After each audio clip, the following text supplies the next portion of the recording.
MIM Bihar में सियासत का वो विकल्प है जो आने वाले वक्त में या तो लोग खुद से चल कर आए या उनकी पार्टी उनको धक्का देकर भगा दे फिर वो आए। आना था, मैंने पहले भी कहा था एक बयान में कि अब बिहार में हमारी जो हैसियत है वो टिकट देने वाले की हैसियत, लेने वाले की खत्म हो गया कि लोग तय करेंगे कि मुसलमान कैसे खड़ा होगा। अब हम तय करेंगे क्योंकि यादवों से ज्यादा हमारे साथ। सलाम, नमस्कार, सत श्री अकाल। मैं रोशन कुशवाहा और आप देख रहे हैं times of Sitamarhi. Times of Sitamarhi में आपका स्वागत है। आपने देखा, जी हाँ, ये मधुबनी के जिला अध्यक्ष राशिद खलील साहब, और फाइनली इन्होंने बहुत तबीयत से अच्छे से, जी हाँ, कांग्रेस और प्लस आरजेडी को धोया है।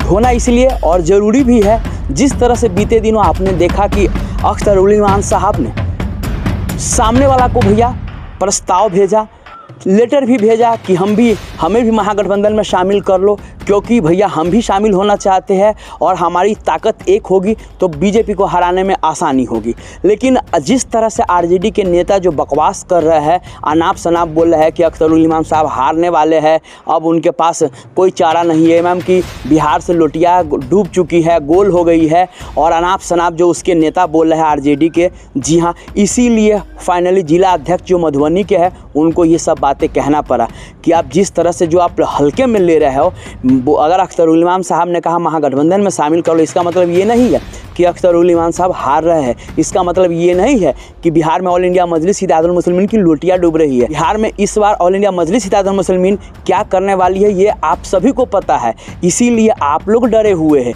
हमारी पार्टी डरी हुई नहीं है। हमारी पार्टी तो इतनी मजबूत है कि इस बार सीमांचल में आपको तो पसीने छूट रहे हैं। ये साफ साफ राशिद खलील साहब का कहना है कांग्रेस और प्लस आरजेडी को। जिस तरह से वाकई में इन्होंने जो बातें कही है ये सुनने वाली है, और ये कहना बिल्कुल, अगर आप पर चौतरफा हमला हो इसका मतलब है कि सामने वाला आपको कमज़ोर समझ रहा है, और जब आप भी काउंटर नहीं करोगे तो सामने वाला को भी लगेगा कि वाकई में यार ये इसका लुटिया डूबने वाला, इसीलिए ये लोग कोई प्रतिक्रिया नहीं दे रहे, राय विचार नहीं दे रहे हैं। अरे आप गठबंधन में लो या नहीं लो वो बात की बात है, आपका नेता जाने, लेकिन आप लोग जो छोटे मोटे आरजेडी के कार्यकर्ता वो इतना फरफरा रहे हैं, पता नहीं, जैसे कहावत है कि भैया चाय से ज़्यादा कितली गर्म होती है, वही हाल अभी आरजेडी में हो रहा है कुछ नेताओं का, और कांग्रेस के जो कुछ नेता है, और खासकर सीमांचल के जो 4 नेता है जो ऑल इंडिया मजलिस इत्तेहादुल मुस्लिमीन के नाम पर जीते और चले गए आरजेडी में, उनको सबसे ज़्यादा पीड़ा और तकलीफ और दर्द हो रहा है। इसीलिए वो अपने छोटे छोटे कार्यकर्ताओं से अनाप शनाप बोलवाते हैं ऑल इंडिया मजलिस इत्तेहादुल मुस्लिमीन के बारे में।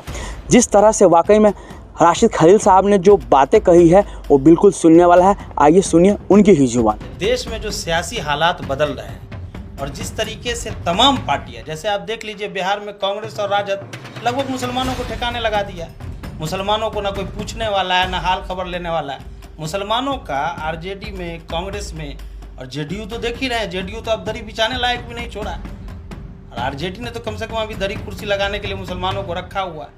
जाहिर है कि मजबूरी में एकाक लोगों को एमएलसी तो बनाना होगा, एकाक लोगों को राज्यसभा तो भेजना होगा, वो भी जो पेड कर सकते हैं।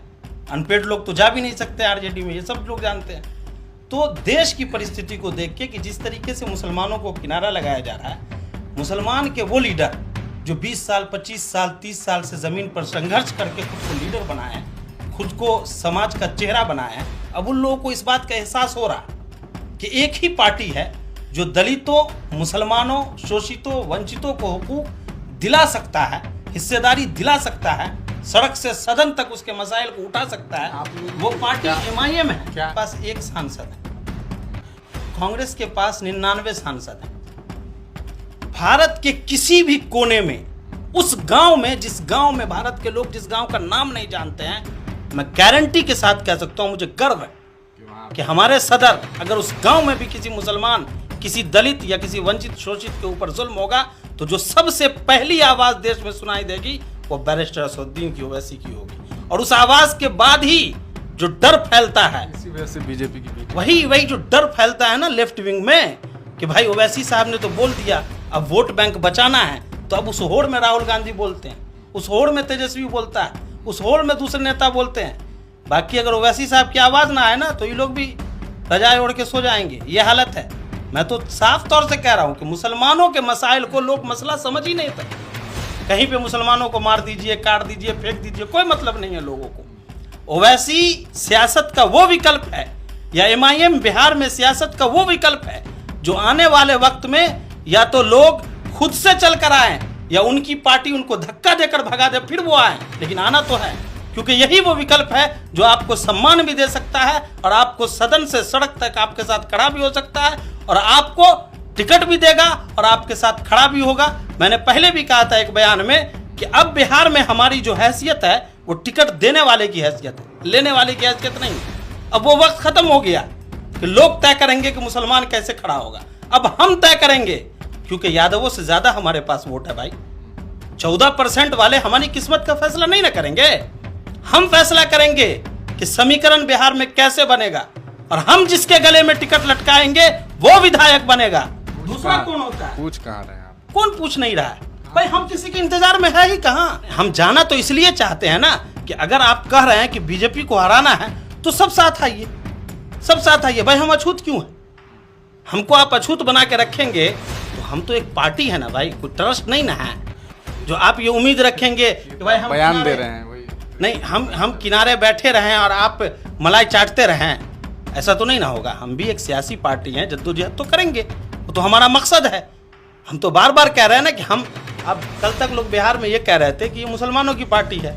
अब देख लीजिए इसी बिहार में MIM के अंदर बड़े बड़े राजपूत के चेहरा है, बड़े बड़े दलितों और यादव के चेहरा भी आ रहे हैं, बड़े बड़े यादव के पूर्व सांसद आपने देखा होगा पिछले दिनों दद्दन पहलवान के लिए बाज़ाब्ता ओवैसी साहब ने चुनाव प्रचार किया था। तो अब तो वो वक्त बीत गया ना, जो लोग सोच रहे हैं वो वक्त बीत गया।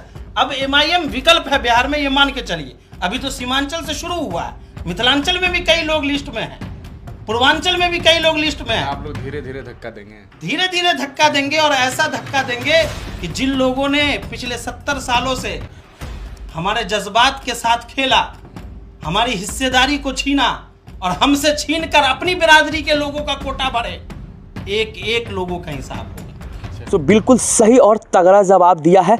जी हाँ, जो MIM के बारे में ऐसे बोल रहा है और ये सच्चाई है कि आने वाले दिनों में भैया अब जो है वो टिकट तय करेगी ऑल इंडिया मजलिस इत्तेहादुल मुस्लिमीन। किसको लेना है गठबंधन में, क्या लेना है नहीं, आने वाले दिनों में वाकई में वो समय अब दूर नहीं है जो ऑल इंडिया मजलिस इत्तेहादुल मुस्लिमीन तय करेगी। और बिल्कुल सही कहा है कि 14% हो भैया और आप सब कुछ तय करोगे और हम 18% है तो हमारा क्या है।